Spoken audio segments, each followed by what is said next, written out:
Welcome back to my YouTube channel with another video. तो आज की वीडियो में हम डिस्कस करेंगे हेलोजिनेशन।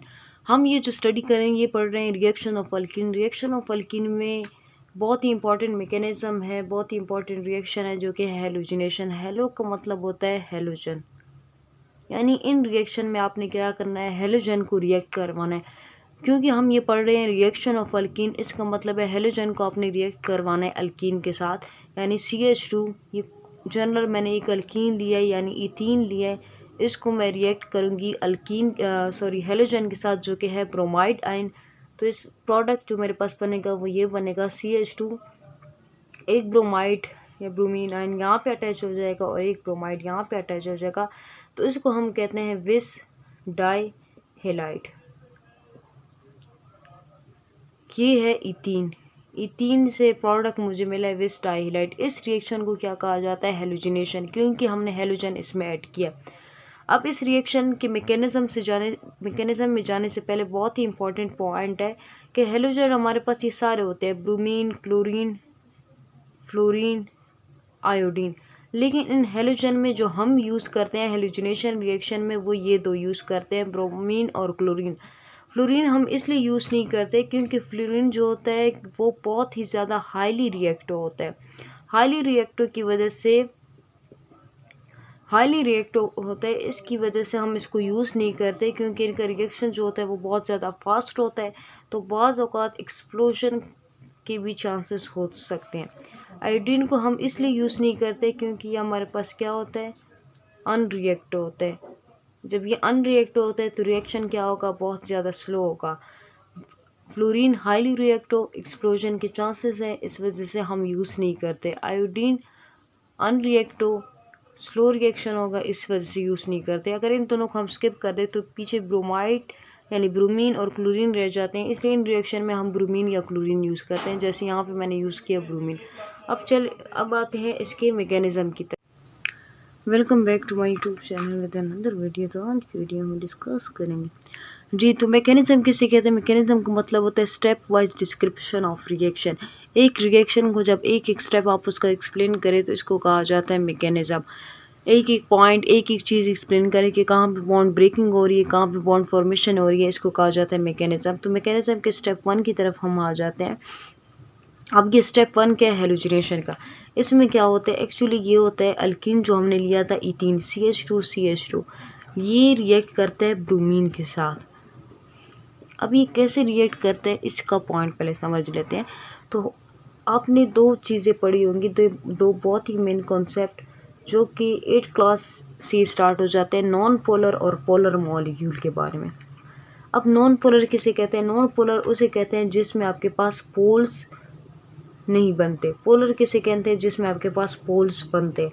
अब पोल्स किसे कहते हैं, तो पोल्स आपके पास दो टाइप के होते हैं, एक होता है पार्शियल पॉजिटिव, एक होता है पार्शियल नेगेटिव, इसको कहा जाता है पोल्स। अब ये क्यों बनते हैं और किन मॉलिक्यूल में बनते हैं, तो जब आपके पास इलेक्ट्रोनेगेटिविटी का डिफरेंस आ जाए, इलेक्ट्रोनेगेटिविटी का डिफरेंस 0.4 से ज़्यादा होता है, तब आपके पास ये पोल्स बनते हैं। या तो ये पोल्स पार्शियल पॉजिटिव और नेगेटिव बनेंगे या कंप्लीट पॉजिटिव और नेगेटिव बनेंगे अगर बात आयोनिक की तरफ चली गई। नॉर्मली ये पार्शियल पॉजिटिव और नेगेटिव बनते हैं। फॉर एग्जांपल ये मेरे पास है हाइड्रोजन और यहाँ पे भी है हाइड्रोजन, यहाँ पे मेरे पास है क्लोरीन और दूसरी एग्जांपल भी ली है क्लोरीन की, लेकिन पोलर में मैं एग्जांपल ले रही हूँ हाइड्रोजन की और क्लोरीन की।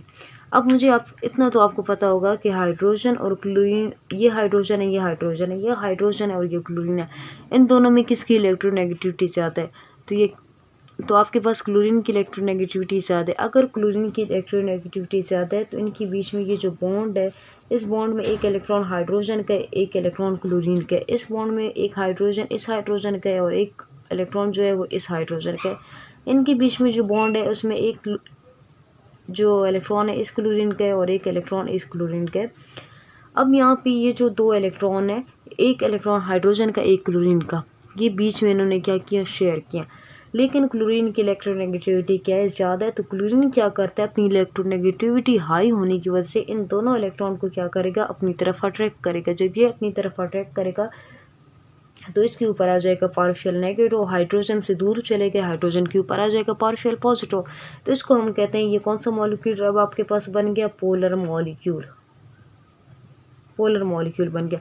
यहाँ देखिए दोनों हाइड्रोजन की इलेक्ट्रोनेगेटिविटी क्या है, सेम है। तो इलेक्ट्रॉन किसी भी हाइड्रोजन की तरफ नहीं जाएंगे क्योंकि दोनों की इलेक्ट्रोनेगेटिविटी सेम है, यानी सिंपल वर्ड में दोनों के पास पावर इक्वल है। यहाँ दोनों क्लोरीन है, दोनों क्लोरीन की इलेक्ट्रोनेगेटिविटी क्या है, सेम है। जब सेम है तो आपके पास क्या होगा, इलेक्ट्रॉन किसी तरफ भी नहीं जाएंगे, तो ये भी आपके पास ये इलेक्ट्रॉन बीच में रहेंगे, तो किसी ऊपर पार्शियल पॉजिटिव या नेगेटिव नहीं आएगा, यानी ये आपके पास किस चीज़ की एग्जांपल है, नॉन पोलर की। अब यही चीज़ मैं यहाँ पे समझा रही हूँ कि यहाँ पे भी दो ब्रोमीन है, जब यहाँ पे दोनों ब्रोमीन है तो किसी ब्रोमीन पे पार्शियल पॉजिटिव या पार्शियल नेगेटिव चार्ज नहीं आएगा।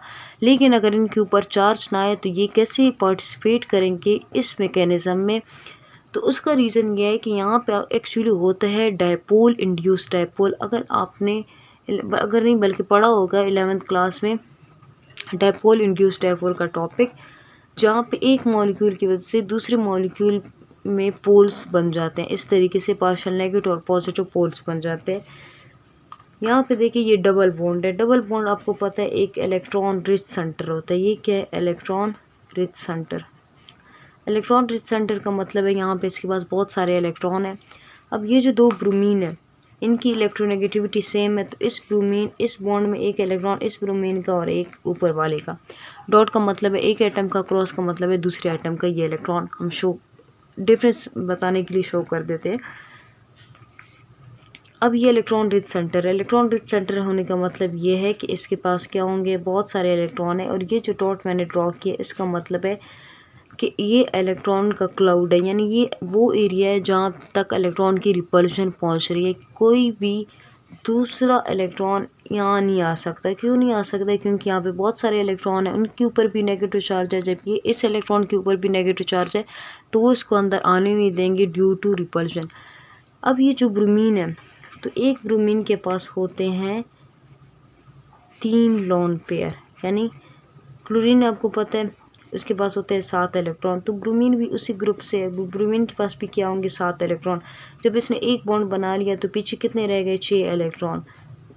अब ये जो 6 इलेक्ट्रॉन है ये 3 लोन पेयर है, क्योंकि ब्रोमीन सिर्फ एक बॉन्ड बनाता है। अगर ये ब्रोमीन एक बॉन्ड बनाता है तो पीछे जो 6 इलेक्ट्रॉन रह गए, एक्चुअली ये क्या है, लोन पेयर ही है। यानी ब्रोमीन के पास कितने लोन पेयर है, 3 लोन पेयर।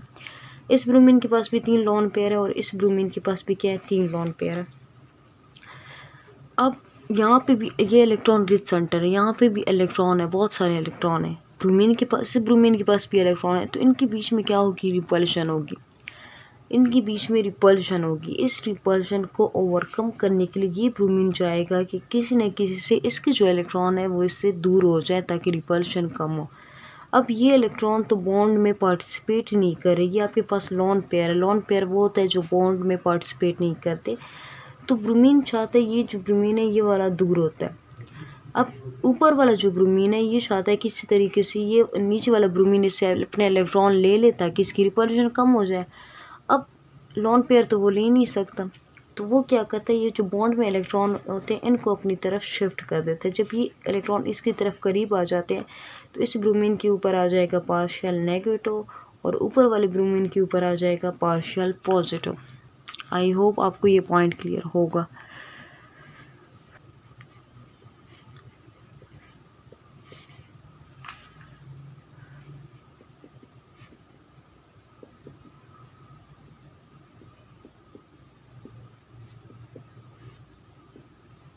इस ब्रोमीन के ऊपर आ गया पार्शियल पॉजिटिव, इसके ऊपर आ गया नेगेटिव।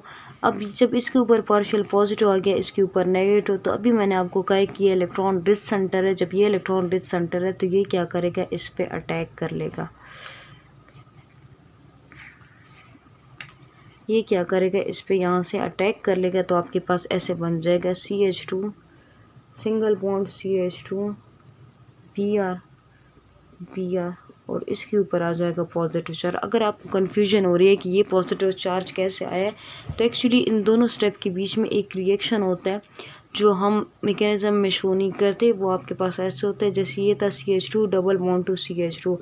अब इसके ऊपर अगर ये Br पॉजिटिव पे अटैक कर रहा है तो इसका मतलब है इसके पास इलेक्ट्रॉन होने चाहिए इस कार्बन पे, या इस कार्बन के पास एक्स्ट्रा इलेक्ट्रॉन होने चाहिए, तभी तो वो उसको डोनेट करेगा।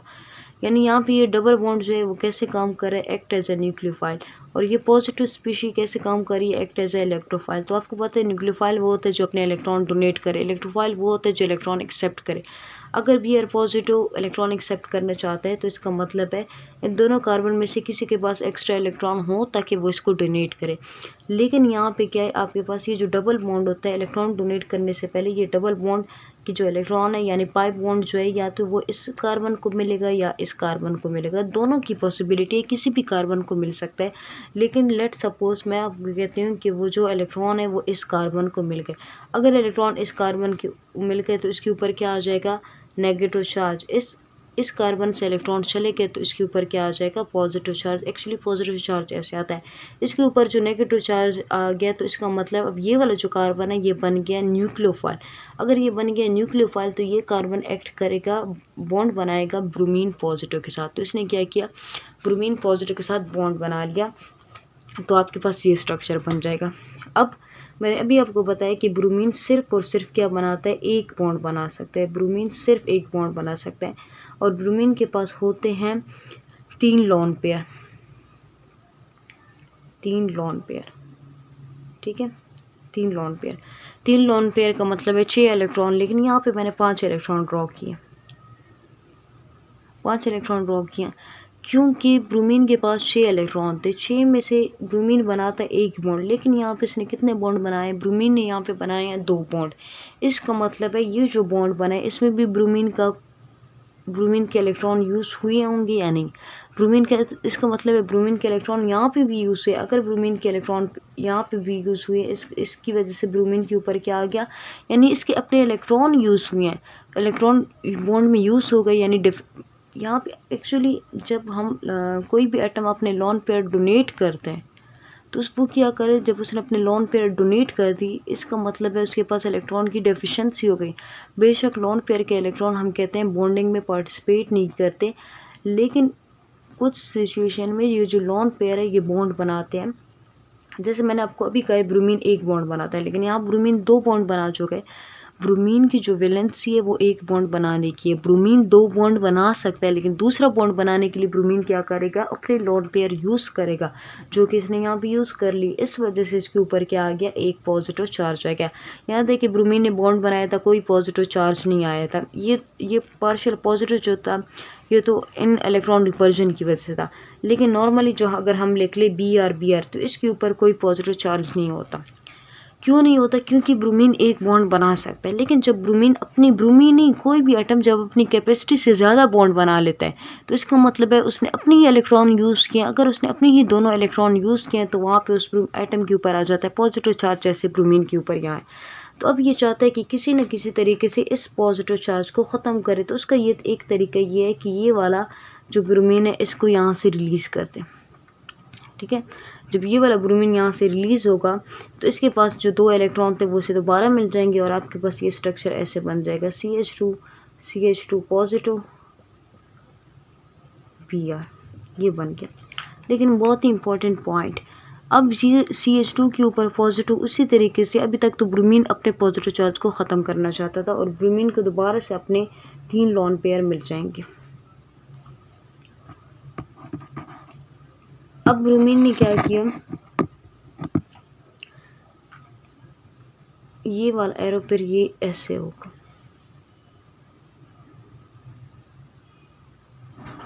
ये एरो, ठीक है। अब ब्रोमीन क्या करेगा, अपनी कैपेसिटी से ज़्यादा इसने बॉन्ड बनाए थे। जब इसने अपनी कैपेसिटी से ज़्यादा बॉन्ड बनाए थे तो इसके पास क्या आ गए थे, इसके ऊपर पॉजिटिव चार्ज आ गया था। उस पॉजिटिव चार्ज को ख़त्म करने के लिए ये वाला ब्रोमीन यहाँ से रिलीज़ हो गया था। अब ये वाला ब्रोमीन जब यहाँ से रिलीज़ हो गया तो इस CH2 के ऊपर पॉजिटिव चार्ज है। अब ये कार्बन चाहता है किसी न किसी तरीके से इसका पॉजिटिव चार्ज भी ख़त्म हो जाए, तो ये चाहता है कहीं ना कहीं से इसे इलेक्ट्रॉन मिल जाए। अब इलेक्ट्रॉन कहीं पे भी नहीं है कि कहीं से कोई इसे इलेक्ट्रॉन मिल जाए, ये कार्बन तो इसे इलेक्ट्रॉन दे नहीं सकता। अब पीछे रह जाता है ये ब्रोमीन, तो ये ब्रोमीन क्या करता है, अपना एक लोन पेयर इसको डोनेट करता है। जब ये अपना लोन पेयर इसको डोनेट करेगा तो आपके पास ये स्ट्रक्चर ऐसे बन जाएगा, CH2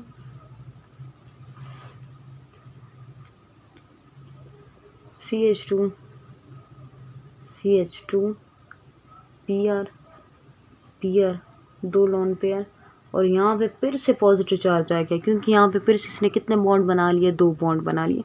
अब ये अगर आपके माइंड में ये आ रहा है कि ब्रोमीन ने यहाँ पे अपनी जान मुश्किल से छुड़ाई है पॉजिटिव चार्ज से और दोबारा से उसी पॉजिटिव चार्ज की तरफ गया है, तो इसके 2 रीज़न है। फर्स्ट रीज़न ये है कि यहाँ पे जो कार्बन का पॉजिटिव चार्ज है इसको आपने सेटिस्फाइड करना है, इसको ख़त्म करना है। उसके लिए इस कार्बन को इलेक्ट्रॉन चाहिए और इलेक्ट्रॉन आसपास कोई भी दूसरा ऑप्शन नहीं है सिवाय ब्रोमीन के कि वो उसे इलेक्ट्रॉन डोनेट करे, तो मजबूरन ब्रोमीन को डोनेट करने पड़े। दूसरा रीज़न ये है, ये जो आपके पास बना है इसको कहा जाता है साइक्लिक ब्रोमोनियम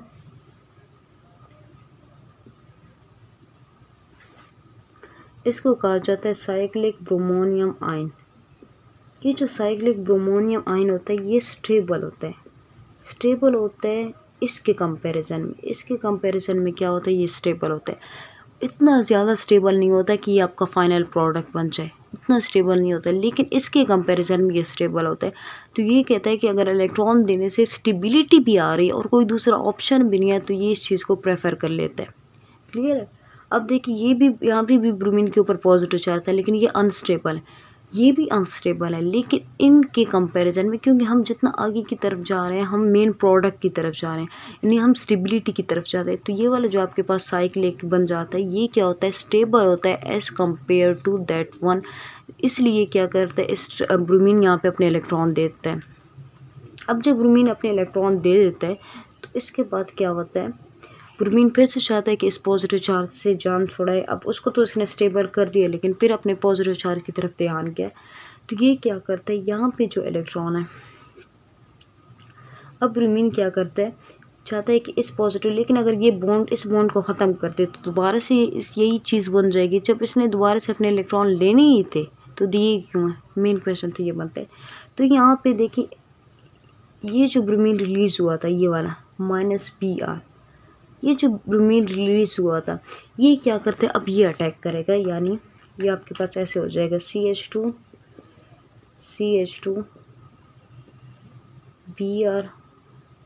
Br पॉजिटिव। यहाँ पे जो ब्रोमीन यहाँ 2 थे, एक जो रिलीज हुआ था वो ब्रोमीन क्या करेगा, अब अटैक करेगा। ये ब्रोमीन जब अटैक करेगा तो ये अटैक देखें, यहाँ पे स्टूडेंट अक्सर कहते हैं ये ब्रोमीन चाहता है कि अपना पॉजिटिव चार्ज ख़त्म करे, तो ये क्या करता है, इस बॉन्ड के इलेक्ट्रॉन को अपनी तरफ, जो तो इलेक्ट्रॉन इसने दिए थे वो दोबारा से लेना शुरू कर देता है, और ये Br नेगेटिव क्या करता है, इस पे अटैक करता है ऊपर की तरफ से और इसके साथ बॉन्ड बनाता है। अब यहाँ पे बहुत ही इंपॉर्टेंट पॉइंट है, सुने। स्टूडेंट अक्सर कहते हैं कि जब या हमारे माइंड में आ जाता है कि ब्रोमीन ने जब ये 2 इलेक्ट्रॉन जो दिए थे वो वापस लेने हैं, तो जब लेने ही थे तो दिए क्यों हैं, यहाँ पे इसने दे दी और यहाँ पे दोबारा से इससे अपने पॉजिटिव चार्ज की फिक्र पड़ गई है और इलेक्ट्रॉन ले रहे, तो ब्रोमीन ने इलेक्ट्रॉन दिए क्यों। एक्चुअली होता ऐसे है कि वहाँ पे इसलिए दिए थे कोई ऑप्शन नहीं है। अब जब दूसरा ब्रोमीन है तो दूसरा ब्रोमीन डायरेक्ट ऐसे नहीं होता कि ये बॉन्ड आपके पास ख़त्म हो जाता है और यहाँ से आपके पास ब्रोमीन अटैक करना शुरू कर लेता है। ऐसे नहीं होता कि ये बॉन्ड ख़त्म हो जाएगा CH2 के ऊपर फिर से पॉजिटिव चार्ज आ जाएगा, ऐसे नहीं होता, बल्कि आहिस्ता आहिस्ता ये वाला जो बॉन्ड होता है ये ब्रेक होना शुरू हो जाता है। आहिस्ता आहिस्ता ये बॉन्ड ब्रेक होना शुरू हो जाता है और ये वाला जो ब्रोमीन होता है ये इसके साथ बॉन्ड बनाना शुरू कर देते हैं। जब ये वाला ब्रोमीन इसके साथ बॉन्ड बनाना शुरू कर लेता है तो आपके पास, अब देखिए ये वाला बॉन्ड यहाँ से ब्रेक हो रहा है, ऊपर से बॉन्ड बनना शुरू हो रहा है, तो ये आपके पास ये स्ट्रक्चर बन जाता है CH2 यहाँ से Br और यहाँ पे Br। एक रीज़न ये है। दूसरा रीज़न ये है कि ये जो ब्रोमीन है इसके पास क्या है, इसने कितने बॉन्ड बनाए, 2, तो अभी भी इसके पास लोन पेयर हैं। इस तरीके से इस ब्रोमीन के पास भी क्या है, लोन पेयर है। अगर इस ब्रोमीन के पास भी लोन पेयर है, इस ब्रोमीन के पास लोन पेयर है, तो ये वाला ब्रोमीन, अगर हमारे माइंड में क्वेश्चन आता है कि ये ब्रोमीन नीचे से क्यों अटैक नहीं कर रहा, तो नीचे से इसलिए अटैक नहीं कर रहा क्योंकि इस ब्रोमीन के पास भी लोन पेयर है, इसके पास भी लोन पेयर है। तो अगर ये नीचे से आएगा तो क्या होगी, रिपल्शन होगी, बहुत ज़्यादा रिपल्शन होगी, और नीचे से रास्ता भी अवेलेबल नहीं है क्योंकि ये बॉन्ड अभी तक ब्रेक नहीं हुआ, ब्रेक हो रहा है। तो इस ब्रोमीन की रिपल्शन की वजह से और अभी तक ये बॉन्ड ब्रेक नहीं हुआ, इस वजह से ब्रोमीन क्या करता है, ऊपर से अटैक करता है और आपको ये विस डाइहेलाइड प्रोडक्ट देता है, विस डाइहेलाइड। इसको हम विस डाइहेलाइड इसलिए कहते हैं क्योंकि इसका नाम लिखना है विसिनाइल। विसिनाइल का मतलब होता है जब आपके पास दो एडजेसेंट कार्बन पे हेलोजन अटैच हो, इसको कहा जाता है विस डाइहेलाइड। यानी ये दो एडजेसेंट कार्बन इन पे आपके पास क्या है, हेलोजन अटैच है। दूसरा होता है जेम डाइहेलाइड। जेम डाइहेलाइड का मतलब होता है जेम डाइहेलाइड का मतलब होता है जब सेम कार्बन पे आपके पास क्या है, हेलोजन अटैच हो। फॉर एग्जांपल ये, तो यहाँ पे आपके पास ब्रोमीन अटैच है, यहाँ पे भी आपके पास क्या है, ब्रोमीन अटैच है, तो इसको कहा जाता है जेम डाइहेलाइड। विस डाइहेलाइड का मतलब है एडजेसेंट कार्बन पे हेलोजन अटैच होना।